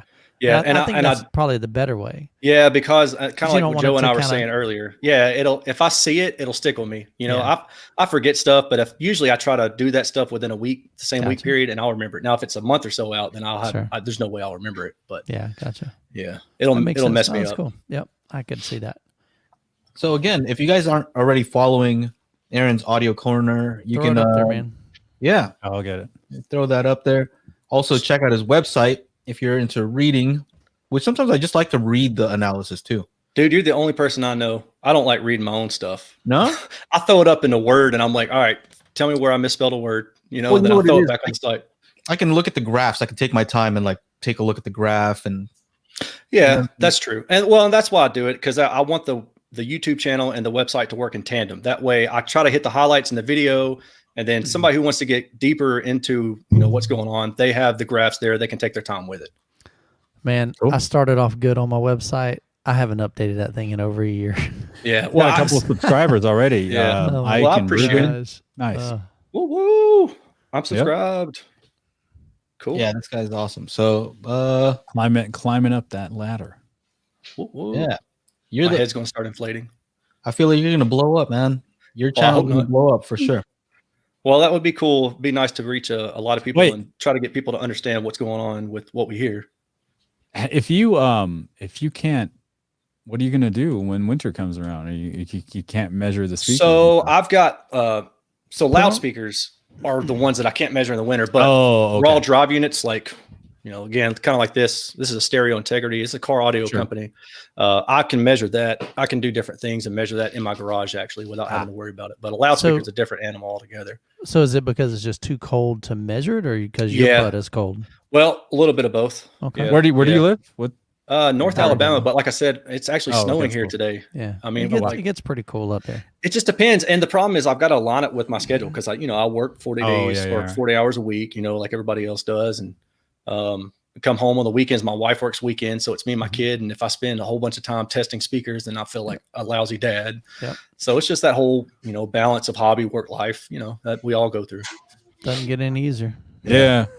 But yeah, testing speakers outside, especially subwoofers, like the suspension can, I don't know, I guess maybe get tight, and that can change the EQ, the roll off. Definitely. I don't want to have bad results. So I try to test, I think the standard is like 50 to 70 degrees. And so as long as I'm within like 60 degrees or more, I feel like I'm okay. So what's your motto about passing time? What? I can't even remember anymore. Being an old fart and passing time. I don't know. You just want to make sure you pass the time in a meaningful way. Oh yes, that's right. Yeah. Yes. Like, See, I forget. Quote right there. Yeah. That could go on a t-shirt, man. I mean, hey, that's why I like reviewing headphones. Yeah. Because I can go to my graveyard shift and just toss them on. Yeah. Review them for 4 hours straight. Yeah. Yeah. That's nothing wrong with that. Yeah. Speakers, on the other hand, no. I can't lug mine to work. I think they'd be like, you can't bring that in here. Does anybody have a question for Erin? Call in. There's a number on the screen. It's the number is 8675309. There you go. Ask for Jenny. Yeah, exactly. Dude, at work years back, and this guy we worked with, he asked the number for somebody else, a counterpart with another company, and like three of us at the same time were like, "Oh, it's 8675," and he started dialing it, and then he like realized halfway through, he just looked at us like, "I hate you guys." Yes, screw you guys. I'm good, huh? Exactly. Yeah. Well, here we go. What does Erin think about Kef speakers? Love them. If I knew how to do a screen share with any efficiency, I would do it. But I actually had Kef speakers. You could. So I DIY'd some. I don't know how to try do it. that. It's easy. Share. Yeah, it's easy. I would have to go down at the bottom. Share screen. Open up whatever you want to open. Let me go. If it's a JPEG, find this. Try it out. Is it on your website first? No, it's a Google thing. I would have to search for it. So it's a tab in your that's all good. browser. Yeah. Okay. I can't find a good speaker, but we are right now. Anyway, I used to have Kef speakers in my car pulled out of the R300 or R100 cabinets. Mm-hmm. So 5 1/4 inch Kef concentrics up in my A pillar in my car, big old huge, and the motor on those was ridiculous. And then I turned those into some DIY home cabinets, and I don't know. I like Kef speakers a lot. They seem to do a lot of great things. So I'm hoping to get to hear. Somebody asked about the R3. They said they were going to send me an R3 to review, even though that's been reviewed by a lot of other outlets. I think that's kind of like their olive branch to say, we'll let you start with this. And yeah. I mean, I don't expect the review to go bad. So me saying that I had the R300s, the previous. Versions. Yeah. Those are the ones with the Z surround? Like they don't. It's the mid woofer. It's that weird looking surround on the speaker. Yeah. Okay. Yeah. So and like, I mean, I know I probably shouldn't, but I always run bookshelves full range. Yeah. Just to see what happens. Right. And like, my video was comparing $1,000 to $1,500 pair of bookshelf speakers. So between those, the SVS Ultra bookshelves and the DefTech D11s, those sounded the worst when some big bass hits came because that aluminum driver just bottomed out. Yep. And it just sounded like ass. So, but if you're crossing them over, 80 hertz, 60 hertz, you're totally fine. Right. Right. But yeah, Well, other than that gets into that. So that's the mid-woofer as a waveguide thing, or a mid-range as a waveguide. So anytime that speaker is moving, you've got the tweeter, it's waveguided by that cone. So you basically got a moving waveguide. You got to think that can't be great to your ears. So that's why their higher end ones, will be multi-way, like a 3-way dedicated with a woofer to keep that cone motion minimal.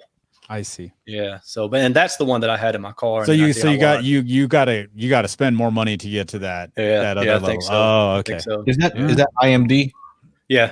That's one version of IMD. Yeah. So I don't know if that's the exact method or the exact thing that they call it, but it's modulated distortion when something's moving back and forth and you've got frequency response anomalies due to forward cone movement, rearward cone movement, especially if it isn't lined properly. The coil isn't aligned properly. It can rock kind of back and forth. So, well, if you guys haven't been able to tell, Aaron, he kind of knows his stuff over there, man. He's my dude. Play around with stuff. I've just gotten a lot of toys to play with. Servo. That's good, man. I played around with. Somebody asked about servo. I played around with a Rhythmic F12, I think it was, years back, and I liked it. Actually, that subwoofer alone, I was really surprised. The subwoofer, the raw subwoofer driver itself, had like plus or minus 17 millimeters linear throw. And that's pretty good for a already put together, subwoofer. Now, if you're going to go out and buy like a Dayton Ultimax 18, then yeah, that's got more linear throw, and then you can DIY your own cabs from there. But, SI, your opinion of the Polk L800 Legends? I have no idea. Never heard them. What is your opinion on what they're trying to do? So you actually explained what they're trying to do to me, this week, Joe? And I don't know. I would be interested to hear it. I think is the best way to put it. Well, you described different, the same situation today with DSP in the car. Pretty, the left channel similar. is knocking out canceling. It's canceling. Yeah, I would be curious to see how that works for that speaker. They use the umbilical cord connected between the two. Yeah. I mean, to me, it sounded like there were a pair of headphones on the room. It's really weird. I'll be honest. Yeah. I know for me, when I was listening to it, I could turn my head this way, and it literally sounded no different. And I could turn all the way this way. It kind of like John was saying, it's almost like a surround sound. It's really bizarre, but it was just really cool. Like the imaging was just there no matter where you turn. Yeah. So it's definitely different. That makes me wonder how you would measure something like objectively, how you measure something like that. I don't know. If it's intentionally sending out different signals to one side or the other of that little array thing they've got. It needs to be done with both speakers, I think. You wouldn't be able to. Yeah, you can't do single one. Yeah, they basically because it's all about imaging. I think that's like their main thing is imaging, soundstage. Yeah. It's to me it sounded exactly like Chana's saying. It sounded like the closest thing to headphones. But still, it sounds like it's still coming from in front of you. So that kind of sounds like they're doing some like interoral crosstalk cancellation. That's exactly what they're doing. Okay, that's what they call it. Yeah. All right. Yeah, that's really interesting. I actually interviewed the man. I'm drawing a Stu? blank. Yeah, Stu. Stu Lumsden. Yeah, Lumsden. I think so. Lumsden, something like that. Lumsden. Yeah.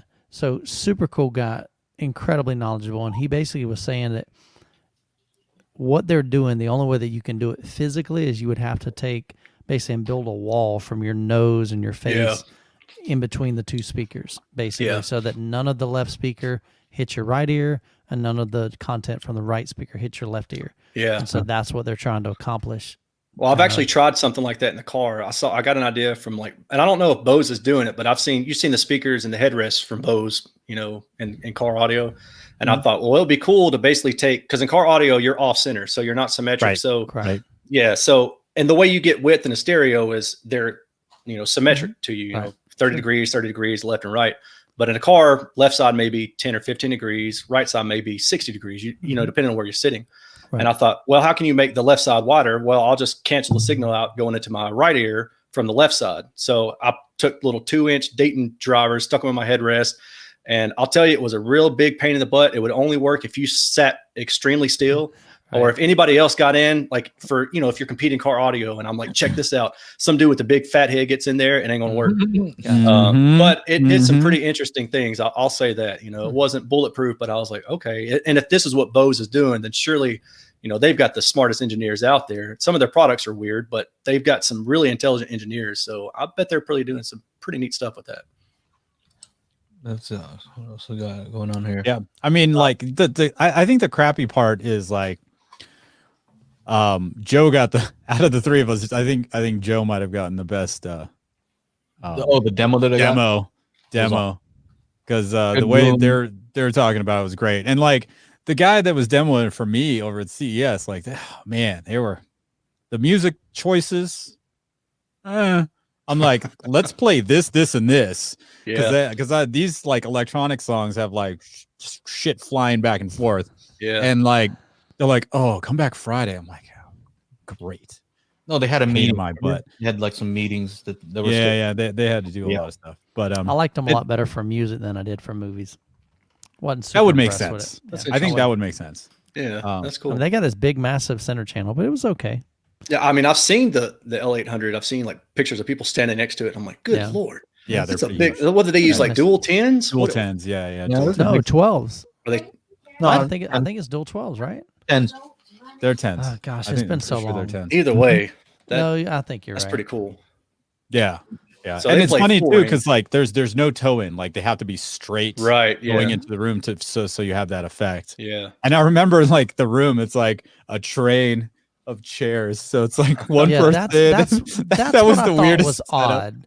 They did the same thing. Sit in the sweet spot, huh? Yeah. I didn't understand that. I'm like, okay, this is kind of odd that they literally had them in a row, like all in the center, like all in the center, and then one right behind. We would listen together, so there'd be like four of us in a row, and I'm like, I was live streaming at the time, and I'm like, look at this, like I was like, noises. Yeah, dude, it was pretty silly, I thought. Yeah. And then I sat down. I'm like, listen. I'm like, oh, okay. I don't care how they set it up. It sounds good. Well, that reminds me of the Bose. So I tested the 901, I think Series 5, which is basically from what I understand, the same thing as the Series 6, just different color, different trim.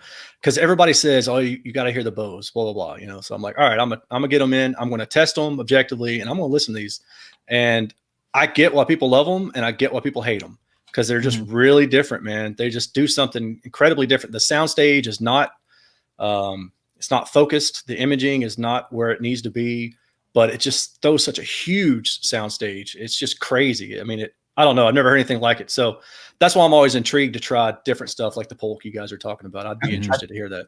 I think you like it because you'd think that with the soundstage being so wide that you're going to sacrifice something, right? So I'm like, I played a song that I knew had strong center image, and it was extremely strong.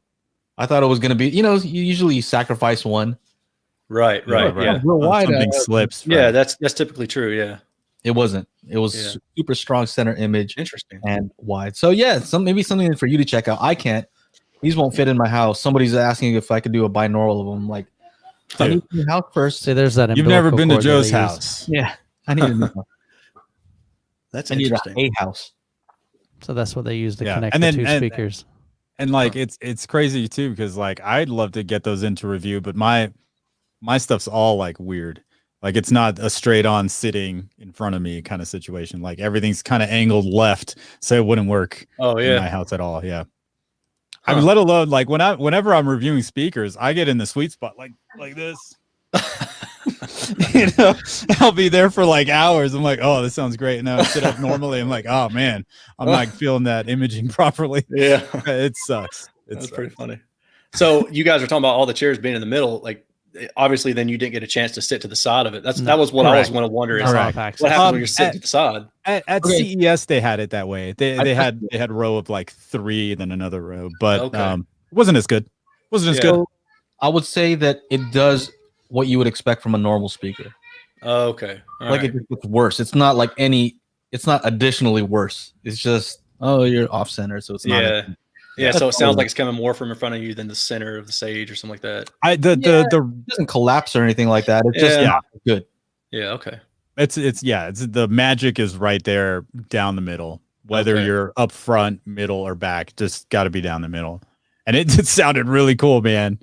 Playing some Odessa, like in this one build, like the drums start on the left, tut, tut, tut, and then there's this thing just goes pew all the way over to the right, and like I hear that in headphones all the time. I can't hear that happening on my system. But Mhm. on those SDAs, like I was just like, what?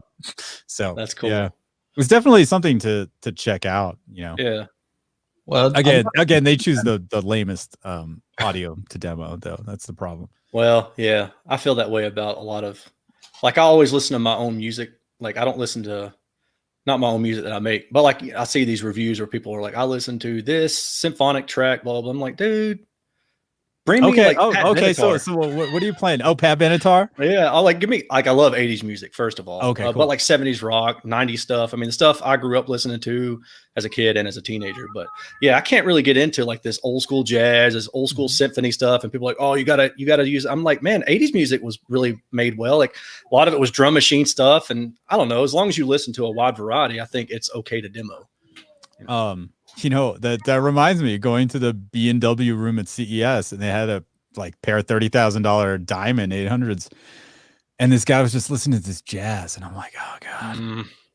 I'm like, can we put on something with a little bit of bass? And they're like, oh yeah, he wants to buy these things, so we're gonna give him how much ever time he wants. I'm like, Oh, great. yeah. See you later. Yeah, I'm out. Peace. Yeah. it's funny. I remember Chana has mentioned sometimes he would go into a demo and he would ask to play certain things. Like, oh no, we don't play. They won't let you play that. They won't I let was you. like, Yeah. dang. I mean, even Andrew Jones did that with his Carinas. He had 4 tracks to play, obviously highlighting what the speakers do well. Yeah. Would it be messed up if I just like, hey, can you play the sweep test real quick? Uh, Real slow. Can I hear pink noise? Do you have correlated pink noise? You get on your first, right channel, then center. You get on your phone and start like, You look like you're at a rave right now, like you're waving one of those neon lights or something, glow sticks. Yeah, glow sticks. I would. That would be hilarious. Hey, can you play some pink noise real quick? Hold on a second. You can just get one of those little mics that you can add, attach to your phone. Yeah. That's it. Hold on. Let's record this. That's live stream this. Yeah. This is what it sounds like, guys. Oh man, These amps are noisy. They're distorting. Hey man, we're at an hour and a half. I know SI, and maybe next time I'll try to do a demo of these Sonic Presence binaural mics during the podcast. I don't know what I would show you though. What am I gonna do? Nap over here? Well, no, I mean, if you turn off crisp, we can hear your kids. It should be off to your left, right? Yeah. Well, the other thing that's funny about binaural is it sounds more realistic if you're in the room. So if I do a recording right here and I play it back, because I know what the room sounds like, it sounds real. The moment I go into another room and play that same recording, a lot of, I would say it goes down 50%. Huh. Interesting, right? Yeah, it is Our interesting. brain is weird like that. Psychoacoustics, man.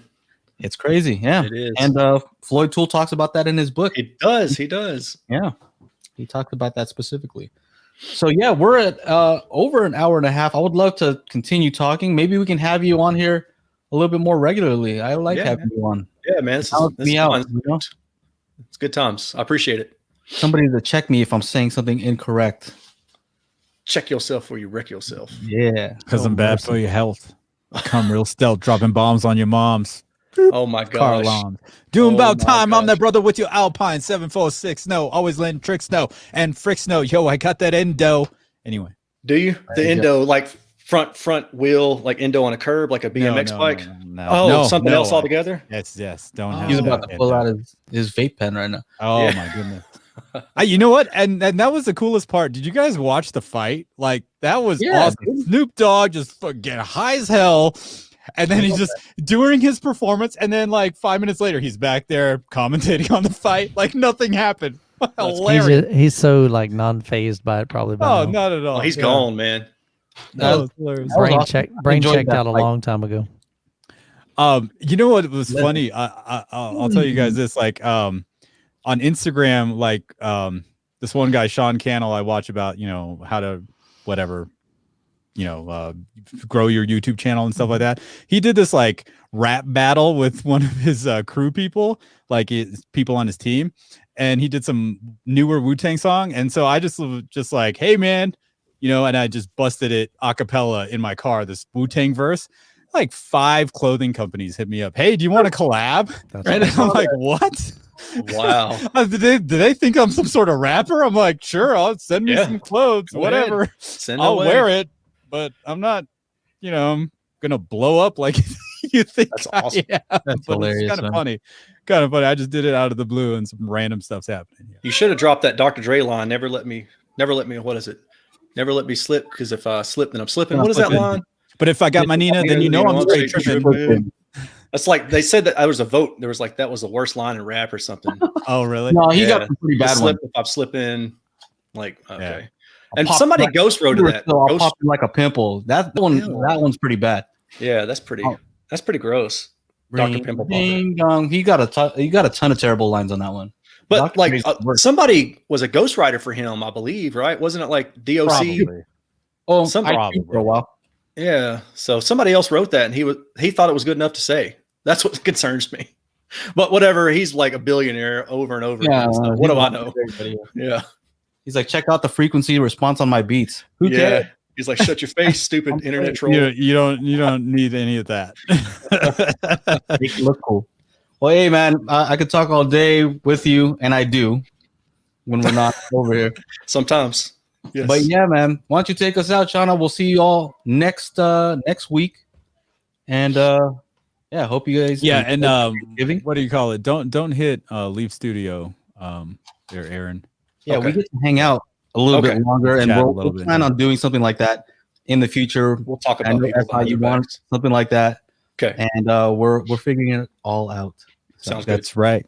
Sounds That's good. right, ladies and gentlemen. Welcome. Hope you guys had a good time. On behalf of myself, Joe, Michael, and our guest Erin from Erin's Audio Corner, don't forget to check out his channel. And I think I dropped links in the chat box, so definitely pick those up. I think it's in the description as well. We'll see you next week. Same bat time, same bat channel. I was about to say Fridays at 4. Mondays, Same bat 4 p.m. time. Pacific Standard Time. Oh, I need some rest. Anyway, thank you guys all for hanging out. Thank you for the super chats, and we will see you next week. Peace. Oh, yeah.